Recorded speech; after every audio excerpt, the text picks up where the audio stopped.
নমস্কার। এলোমেলো চ্যানেল নিয়ে আবারও হাজির হয়েছি। আজকের ভিডিওর বিষয় আপনারা থাম্বনেইলে দেখেছেন, তাই আমি সরাসরি ভিডিওতে চলে আসি। এই ভিডিওটা আপনারা কিন্তু একটু দেখবেন, শেষ অবধি দেখবেন। বিষয়টা কিন্তু খুব সাধারণ, আমার কথাবার্তা খুব সাধারণ। আমি চটক দিয়ে কোনো কথা বলি না, সাধারণভাবে সাধারণ কথাই বলার চেষ্টা করি। আমাদের যে খাদ্যাভ্যাস, এই নিয়ে আজকের ভিডিও, সেটা কিন্তু প্রচুর পরিবর্তন হয়ে গেছে। ভালো হয়েছে কি মন্দ হয়েছে, সেই বিচারের ভারটা কিন্তু আপনাদের, আপনারা বিচার করবেন। আগের দিনের যারা মানুষ, তাদের অসুখ বিসুখ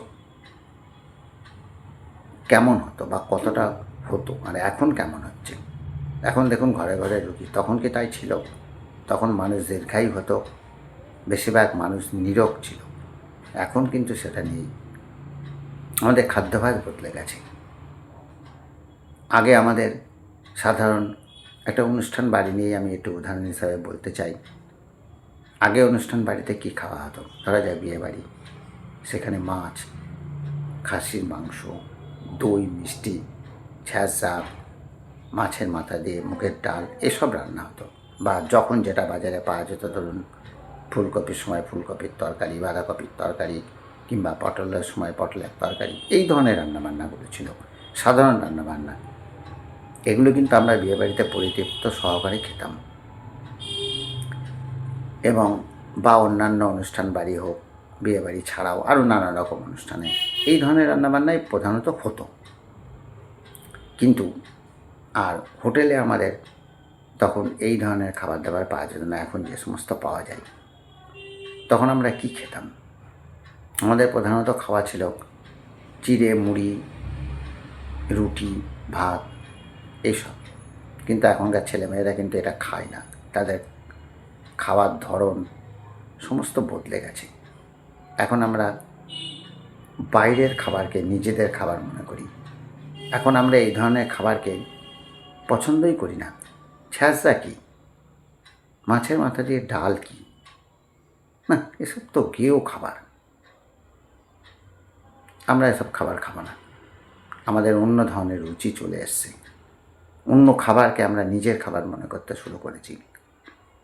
এই যে ফুড হ্যাবিটটা আমাদের যে চেঞ্জ হয়ে গেছে, এটা কি আমাদের সবসময় ভালো করছে? আমাদের শরীরকে কি সর্বদা সুস্থ রাখছে? আমার তো মনে হয় না। কারণ আমরা আগে পান্তা ভাত খেতাম, এখনকার দিনে কেউ পান্তা ভাত খায় না, দেখবেন লক্ষ্য করে কেউ খায় না। আমরা পেঁয়াজ দিয়ে বা কাঁচা লঙ্কা দিয়ে পান্তা ভাত খেতাম, এখন সেটা উঠে গেছে। আমরা ভাতের সাথে কি খেতাম? মাছের ঝোল, কিংবা মাংস, যদি হতো মাংস বা ডিমের ঝোল, এই ধরনের আমাদের খাওয়া ছিল। এখনকার কিন্তু সেই ধরনের খাওয়া নেই। এখন নানা রকম সব বিদেশি রান্না। আমি এখানে সে সমস্ত রান্নাগুলো এখানে উল্লেখ করছি না। ওটাই নাকি এখন স্ট্যাটাস, হাই স্ট্যাটাস। ওগুলো না খেলে নাকি সমাজে চলা যাবে না। আর কত সব যে রান্না বিয়েবাড়িতে এখন আমি বা অনুষ্ঠান বাড়িতে হয়, মেনু কার্ডে দেখি, পড়তেই পারি না সব। রান্নার নাম পড়তেই দাঁত ভেঙে যায় জোগাড়। সেসব কী খাবার আমি জানি না। সেসব খেলে কী শক্তি আমাদের শরীরে হবে, আমরা কত নীরোগ হয়ে যাব, কত আমাদের শরীরে রোগ প্রতিরোধ ক্ষমতা তৈরি হবে, ভগবান জানেন, আমি জানি না। কিন্তু আমি এটুকু বুঝি যে ছেলে মেয়েদের গাইড আমাদেরই করতে হবে। কারণ নেচার আমাদের যে খাবারগুলো দিয়েছে, যেখানে যে খাবার বেশি উৎপাদিত হয় বা তৈরি হয় বা চাষ হয়, আমার বাংলায় যেগুলো হয়, আমাদের পশ্চিমবাংলায় যেগুলো পাওয়া যায়, এগুলো কিন্তু আমাদের খাওয়া উচিত। যে সিজনে যেটা পাওয়া যায়,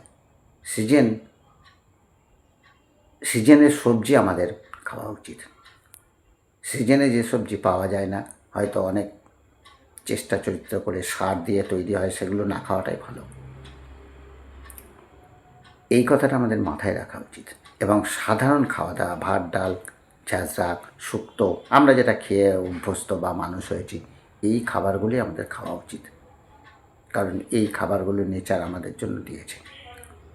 এই খাবারগুলো খেলে আমরা কিন্তু সুস্থ থাকব, নীরোগ থাকব। আমরা তো কোনোদিন চকলেট খাইনি, ক্যাডবেরি খাইনি, কোল্ড ড্রিঙ্কস খাইনি, আমাদের তো সব ছিল না। আমাদের সময় এগুলো ছিল না। আমরা ছোটো থেকে মুড়ি মুড়কি খেয়েছি। এখনকার ছেলেমেয়েরা ভাবতেও পারে না সেটা কী জিনিস। আমরা হয়তো খুব বেশি অল্প স্বল্প কেক বা অল্প পাউরুটি এই ধরনের খাবার আমরা খেতাম। আমাদের খাবার ছিল প্রধানত ওই ধরুন মুড়ি দিয়ে কলা, এই আমাদের ব্রেকফাস্ট, বা ভাত। সকাল বিকেল আমরা ভাত খেতাম, রাত্রেও ভাত খেতাম, এই আমাদের এখনও অবশ্য সেটাই খাই। এটাই আমাদের খাবার। ওই ধরনের বাইরের ফুড, বাইরের খাবার আমি তো খাই না, কিন্তু এখনকার ছেলেমেয়েরা সমানে খেয়ে যাচ্ছে।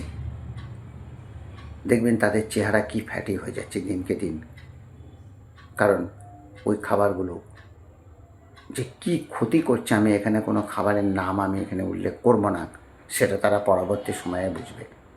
ডাক্তারবাবুরা সবসময় বলছেন এগুলো আপনারা খাবেন না, এড়িয়ে চলুন। আপনারা ন্যাচারাল যে খাবারগুলো পাওয়া যায়, ভাত ডাল তরকারি, এগুলো আপনারা খান, এগুলো খান। আপনারা সবজি খান বেশি করে, জল খান, ডাক্তারবাবুরা এগুলো বলছেন। কিন্তু এখনকার মানুষকে এটা বোঝানো যাবে না, তাদের ওই ধরনের খাবারের প্রতি ন্যাক। সেই জন্য বর্তমানে রোগের আধিক্য দেখবেন কী পরিমাণে অসুখ বিসুখ বেড়ে যাচ্ছে। সবথেকে বেশি কি দোকান দেখবেন? ওষুধের দোকান। যে কোনো শহরে আপনি দেখবেন অজস্র ওষুধের দোকান, এবং প্রতিটা দোকানই চলছে। তাহলে এটা দেখে কি বুঝতে হবে? আমরা কি ক্রমশ সুস্থ হচ্ছি, সুস্থতার দিকে এগিয়ে চলেছি? আমরা কি সুস্বাস্থ্যের দিকে এগিয়ে চলেছি? যাচ্ছি না, আমরা অসুস্থতার দিকে এগিয়ে চলেছি। নার্সিংহোম বাড়ছে, হসপিটাল বাড়ছে, প্রাইভেট হসপিটাল গজিয়ে উঠছে, ব্যাঙের ছাতার মতো নার্সিংহোম গজিয়ে উঠছে। মানুষের ভিড়, সেখানে মানুষ অসুখ বিসুখ হলে সর্বস্ব বিক্রি করে তারা ট্রিটমেন্টের জন্য ছুটে যাচ্ছে। সরকারি হসপিটালে সিট না পেলে বেসরকারিতে যেতে বাধ্য হচ্ছে, তার প্রিয়জনের প্রাণ বাঁচানোর জন্য, নিজের প্রাণ বাঁচানোর জন্যে কোনো উপায় নেই।